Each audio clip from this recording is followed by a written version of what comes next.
Was Jesus really born in a wooden stable, a wooden manger with 3 lowly shepherds and 3 wise men? We're doing the Christmas Mythbusters next on the More Faith, More Life podcast. You were made for more than the status quo. I'm Pastor Steve Gray, and this is the More Faith, More Life podcast. This podcast is for Christians with an ambitious heart who want to be more for their family, do more with their career, and see more of God's promises in their life. I've spent many years as a worship artist, minister, nonprofit leader, bold truth speaker, and most importantly, father and spouse. When I was in my early 40s, I was craving more from God and more from life. I'd done everything I was supposed to do. My life was good, but it wasn't good enough. So I spent the following years diving into the Word of God and searching for the biblical principles that would bring me closer to God and help my purpose and life flourish. That's what I want to share with you. In every episode, you'll get practical tools based on real-life experiences that you can put into action to redefine your faith and, ultimately, your life. So, if you're ready to do more, subscribe to More Faith, More Life, and hear an unfiltered biblical truth every week. It's time to be and experience more. Hello again, everybody. Welcome to another More Faith, More Life podcast, your voice of revival. Got Zion with me today again. Yep. And normally we talk about revival. We talk about having church things and getting more faith so that they can live more life. And we stick with that.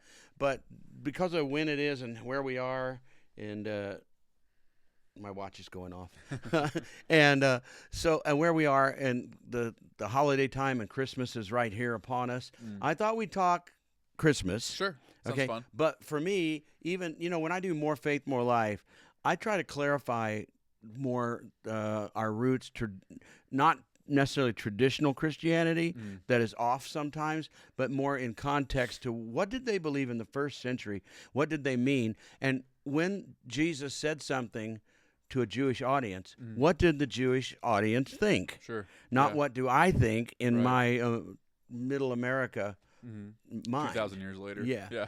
So anyway, I want to start off with, so I called it Christmas Mythbusters. Yeah, I like this. Yeah. This seems fun. I'm going to go to the last one I have, because one of the first things we need to realize, and it doesn't make any difference, except, it sometimes does, is Jesus was not born in winter.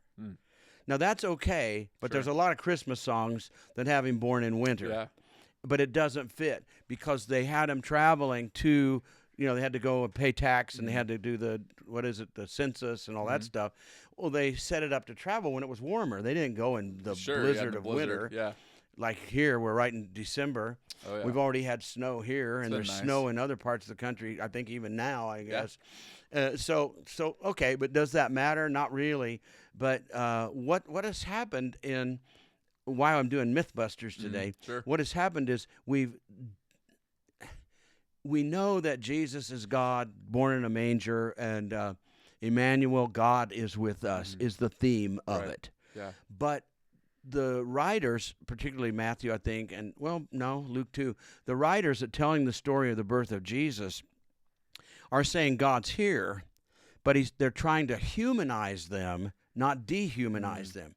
They're not trying to make the deity like Mary gave birth and she wears a halo. Yeah. These are special characters that we need to understand.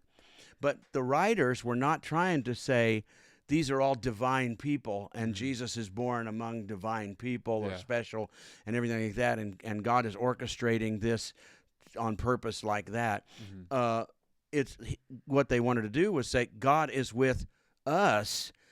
He has become human. Yeah, right. He's come That's down. the joy of it. He became human, and so that's the significance of it. Well, tradition then dehumanizes it and makes it something it's not. Yeah. So I'm going to break some myths today. I hope it doesn't... I don't know. It might ruin it, so when they do their Christmas program, unless they've already done it, some of the songs might not fit. Yeah. Better not. Well, even Silent Night, Holy Night, a great song, but nobody knows it was at night, and and nobody knows it was silent. Births. Yeah.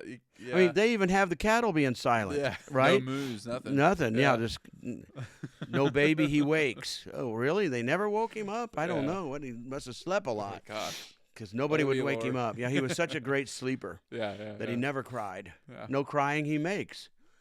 Jesus never cried. Yeah. Well, okay. Well, see, it's dehumanizing him. Sure. When what we want to know is he's very human. God. He's human, God, yeah. fully human. Yeah. That came to represent us. So he should cry. He was tempted in all ways, as we are. So we really want a crying Jesus, because we want to, when we see our kid crying, we want to say, Jesus cried too, but he's here to help us raise his kid. Yeah, right. He knows what it's like. The Bible says he knows what it's like to be human. Well, and Mary did too, and Joseph had to too. So we're going to go through that. Okay. Yeah. And by the way, another myth buster is that's going to mess up a lot of theology is Jesus actually grew up middle class. Yeah. And they really make him poor. And he's poor the whole time, Not only can he cry, he has no toys, Yeah. and no skills. And Joseph was a carpenter, but he never made any money. Sure. So that's a one myth. Both it wasn't in winter, but also he was middle class.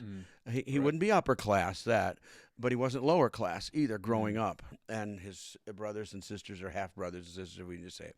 Okay, so the big myth buster we're going to start with now, though, that those are small ones. The big one is we all know the story that there is no room in the inn. Yeah, right. Okay? And so we modernize it, and the inn is a hotel, right? It's hotel, Motel 6. Yep. Red They roof left. inn, Yep. They left the light on, and and so we make it a hotel. But they were going to a hotel, but it's full, so they have to go into the stable. And he was born in the lowly manger in a stable. Yep. All right. So there's a lot of things wrong with that. First of all, if you go to the real story and get the real translation, there's no room at the inn, but it's not a hotel inn. It's a family. How do you say it? A family inn. Sure. Where families came and met. Extended families, because a lot of people were coming to town. So the extended family who lived in another town would come, and then they would all gather in not the hotel, but in their relatives' houses, or even sometimes non-relatives' houses if there was room. Okay, but they got there late. We mentioned that last week. They had to go a little slower because she's pregnant. Just clopping along here. And by the time they get there, it's all full, right? No room at the inn. Okay, so it was not really a hotel. It was there was no room in the guest rooms of these houses. Okay, they didn't go to, like I said, the whatever hotel. The Hyatt, which they could have afforded because they were middle class. No, they didn't go to the Hyatt, and the Hyatt's full. So you now. I guess you're gonna have to stay in the barn. Okay, that's what we think. And so what really happened is the guest rooms. There was no room. There were no guest rooms available in any of the homes of their relatives or maybe friends. It was just too packed. So the homes of those days. In Bethlehem, basically, where you had the main house, main home, main rooms, and then you had the guest rooms because you had to enter. You were by host, you were supposed to by law, really Jewish law, not military law or police's, but by their law or their culture, is you had to have a room for when guests came or strangers if they're Jewish. You had to provide for strangers. Sure, and so. So they would have had guest rooms, maybe at least one, but it was full. The neighbors were full. The friends were full. Cousins were all there. Right. No room at the end was that. And so another thing that we then so they had to go where? They had to go to the lower level. So they had main level, they had the guest level, and then they had the lower level, and that's where the animals stayed. Because people had animals then. Sure. Yeah. I mean, where are you going to put that donkey or horse or whatever? I mean, they never mentioned that. They had to park their own donkey somewhere. So they would have put him in the stable, which was below their house. Everybody had animals. You just didn't leave them out on the street because these are city folks with animals. I was thinking about that, all the you know, 150 years ago or whatever, when they had to ride horses, or they had the wagons down, even in cities, you know, they had horse carriages with horses, and we never think about how much work. You know, Allison, my granddaughter, she rode horses when she was young, and I would take her. That was something we did together. And before you could ride them, you had to do a bunch of stuff. Sure. And then after you rode, you had to clean their shoes off. You had to wipe them down. You had to do all that stuff. And we don't think about how much work was spent keeping the horses in shape, because that was their transportation. We just park our cars, you know. Yeah, just throw it. Yep. And so anyway, the rule of it is they had to take care of their animals. So in the lower level, they kept animals. Okay, so that's where it was. The guest rooms were all full. So below, probably a relative's house, was where the animals were, and they had to go there. Now, that is prophetic, though, because there are prophecies, Old Testament, that Jesus is born in a lowly place, and we'll talk about the manger in a minute, but in a lowly manger, okay? And so it's prophetic that happened. Right. You know, when we're going to talk about, if we have time, the star, that's prophetic, too. They followed the star, that's prophetic, because it's in the Bible that there'll be a star will appear, and that he'll be born in a lowly place. And so it still fits. It's just really, to get it right, their houses, it wasn't a stable made out of wood. Right. Their stables, I mean, if you found a stable made out of wood, you'd be unusual, because wood was so scarce. So it's not culture. And so the richer people would get the wood, and they would use it for themselves in a more high up way. They wouldn't take they wouldn't use the wood that's so scarce for their donkeys or their sheep. Yeah. And so the houses were made out of stone and rock. And so each level, both the living area and the guest level and the lower level, was not a stable like we think. It was kind of a stable, but it was made of stone. Yeah. And get this then. I don't know if they'll be ready for this one. But so Jesus was born in a stable, but he was born in probably a stone house stable, lower level, all right? Which was still lowly. Yeah. It was still humble. There were animals there. And so it fulfills prophecy, but it was like hundreds of years later where we got the wooden stable and everything like that. Yeah, sure. And then he was born in what? He was born in a manger. Okay, well, we've also got the manger. If you see all the nativities, they're all made out of wood. Oh, yeah. But that's not it was a feeding trough. And it was a stone. It was a feeding trough. Manger, like hay. Yeah. But it was a feeding trough, which also would have been made out of stone and rocks, not wood. Okay. So now picture Jesus being laid down in a stone feeding trough. Yeah, like that. Now the most exciting part about it, though, is that they make sure that we know. Well, let's back up. Let's go with the shepherds first, and then we'll get why that's important. But so shepherds in their day was the worst job you could have. They were not like elevated and like we do. The shepherds of the sheep, because Jesus was a shepherd. Yeah, right. But that also says he was lowly and humble, because shepherds got the worst job. Girls were shepherds too, so they had the worst. Not only they had to take care of sheep, they were girls. Yeah, right. But so that's what we think of. But that's not true, because in order to fulfill Scripture, they had to have a certain kind. So these are not lowly shepherds, which they had. These are temple shepherds. This is huge and wonderful. It's a myth buster, but it's a great one. Okay, so instead of the lowly shepherds who then run to see, and we know what was said, you're going to find in the manger what? Him wrapped in swaddling clothes and lying in a manger. We don't have any idea. We kind of do now. Even your kids, when they were babies, we'd swaddle them. Yeah. You know, not me. Like a burrito. Yeah, but you and Brooke knew how to, and I'd see him swaddled, and that, you know, so that's what we think. Like they just wrapped him up. Right. Okay, that's not what's happening here. This is so wonderful. So first of all, they appeared to the temple shepherds. And they had a special job. Their job was to keep the unblemished, beautiful animals that were going to be given to God for sacrifice. Oh, okay. In other words, they couldn't have a bad eye. They couldn't have a broken leg. sheep did that. Sheep got hurt. Sheep Right. got cut. And if they got cut and they were blemished, they were out of the fold because this was a special group of animals Yeah. that were taken care of. What was their job? When even the older ones, they would then swaddle the sheep, especially at night. Interesting. Especially the babies, but even they would swaddle them. You know why? To protect them, so they didn't get cut. Yeah. They didn't get okay. harmed. You know, Huh. they would swaddle the sheep. The reason that's important because these are swaddled sheep set apart for God and sacrifice. Okay? Yeah.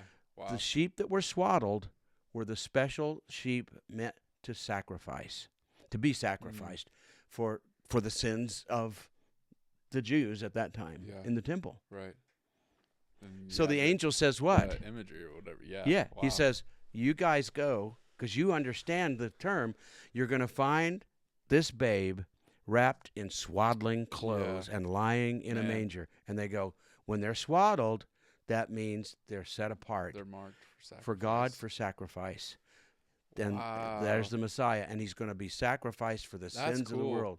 So when we see it, so that's a great myth buster. Yeah, that's awesome. So we've got a stone house and we've got a stone trough. That's okay. It's not really, it's not at the Holiday Inn, but that's okay. And they go, and so they're prophetically saying this is it because it's a swaddled Savior, and you guys know what that means. You know what that means. So that's cool. a beautiful. Marked. Yeah. Okay, wow, so that's really cool. Yeah, I'd never heard that. Yeah, that's so neat. Another myth buster that's okay because we see the nativity scenes we all have. Where we got the shepherds are on one side, lowly shepherds, and these would be high up. These would be very special shepherds. But anyway, and then we have the wise men or the Magi or the three kings over here, and they're bowed down, and their big fancy camels are there. But that's not it at all. That's not, the myth of that is okay. So by the time the Magi or the kings, whatever you want to call them, we three kings got there, and they would. We don't know that there were three kings. It never says there were three kings. It said there were three gifts. Yeah. Certain time gold. Maybe 10 kings gave gold. I don't know. Maybe 5 kings gave myrrh. We don't know. But that doesn't matter. Okay. But they say 3 because there were 3 gifts. There must have been 3 Makes kings. sense, It's a little bit of myth busting there. But we always have them showing up on the same night. Yeah. But they didn't. It was 1 to 2 years later. So these are from afar. They're probably from Persia. And the journey from Persia to where Jesus was born or where he was about 6 months to a year to get there, traveling. And so then it's prophetic that there will be a star will appear. Yeah. Okay? And so they knew that, even though they were not Jewish like that, but they were prophetic, Magi, astrologers. They knew the sky, whatever you call them. So when they saw a star, they knew something special. They probably had heard if a star appears, there's something going on. Yeah. And so they see the star, but they see the star for maybe 6 months or a year. And so by the time they get there to Jesus, he's a toddler. Yeah. And he's no longer in the manger. Right. And he's not in the basement of somebody's house. He's at his own house. Right. You know? Yeah. And the Bible even says Jesus that they went into a house. You see the kings went into a house, and we still think stable, a wooden one. Yeah. So they go into a house. So he's 1 to 2 years old. Interesting. And it's important that they arrive then because we know that too, because we know that Herod is going to have babies murdered, trying to get rid of the Messiah. Yeah. That's going to be about 2 to 3 years old. So Jesus would not fit if he's still in the manger.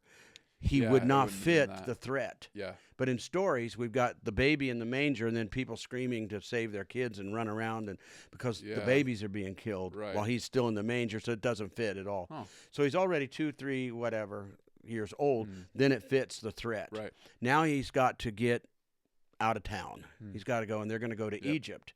So now we have the prophetic where the kings come or Magi come or whatever title you want to give them. Astrologers, not astronomers. They're not looking through telescopes, but they had an eye for the sky, you know. Come and they bow down and worship him and give all these gifts, which you and I have talked about before, because now they're going to finance his escape. Right. Yeah. Yeah. Because Joseph By the way, I love this phrase in my new book. I think on one of the pages, I love this phrase that Jesus, the carpenter's son, obviously we assume he would have learned carpentry, and I love this phrase I put in the new book that I'm working on, that Jesus still carries a toolbox. I love that, and not that we're trying to make him build buildings, but he's still going to work on your life. He's still a carpenter. Yeah, that's cool. But that's a myth too. There again, we're already saying there's not that much wood to go around. He probably was skilled because they didn't have wood, but most of them, he would have been a stone cutter. That would have been his main thing that he would do. Or masonry stuff. Yeah, that kind of stuff. Bricks, maybe, who knows? But but he would have been more that, and so would Joseph. So they probably lived in some kind of stone or home that Joseph probably built, because that's what he did. Yeah. And if he had some wood, maybe he did a little thing or put a picture, made a nice picture frame for Jesus, to put his picture. Built a manger for him. Put that famous picture of Jesus in. Yeah. But anyway, the blue-eyed Jesus. Yeah. Yep. But anyway, so when they get there, they go to a house, probably his house, but they could still be staying with relatives because that's not unheard of. Yeah. Because people went back, they stayed, and so then they came and they financed his escape to Egypt, so they had enough money, and probably really had enough money to go live until it was safe for him to come back. And come back to Israel. That's interesting. Yeah, so there we got some Mythbusters. Not in winter. It was not, and it wasn't just low. Because when we sing Christmas songs, it's always lowly shepherds. Right. But they would have been. They were the high up. They're hierarchical. Yeah, they would probably were paid pretty well. Oh. Yeah. And they did not. These sheep did not mix with any other sheep. They had they were set apart. They were set apart. Own, and they were swaddled to protect them from, so they would be perfect for God. That's cool. But they were set apart for sacrifice, and so when you find him in a manger, what's the verse? Swaddled, and you'll find him swaddling clothes. And, did I get it right? I think so. And lying in a manger. Now we know why. Very prophetic. Yeah, and they would have understood it perfectly. That's funny. The untrained eye, like I would have just not even thought twice about it. Yeah, it's cool a what. So there's a few Mythbusters. They're not at the Holiday Inn or whatever. They're okay. That just makes it, for me, more interesting that we make them more human, because we really get what were they going through. They had neighbors, they had family around, they weren't alone, and everybody's a stranger, and all of a sudden, she gave birth and these strange shepherds show up and she doesn't know who they are. Right. They would know exactly who these guys were. These were high up. And then, but they had neighbors to help them and relatives to help them.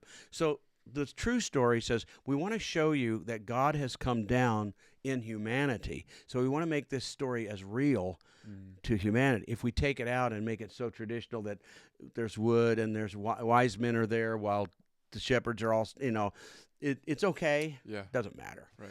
But to me, putting it into context of what it was really like to be Joseph, Mary, the babe, the donkey, whatever, where they were, where the people are, and what it meant to show the star was a demonstration. This is the Messiah, and the shepherds became a demonstration. This is the Messiah of the world that's come to take the sins of the world away, sin of the world away.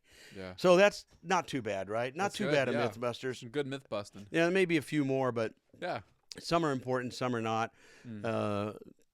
But we do have a little bit of problem that he was born on a cold winter's night. Sure. Okay, it makes it. I don't know. It just makes it, I guess, more romantic, real. Like it was freezing out, and the problem is we've got him born on a cold winter's night without a fire. Either where's the fireplace? A lot of hay, a lot of swaddles. Yeah, you got to be careful of that hay.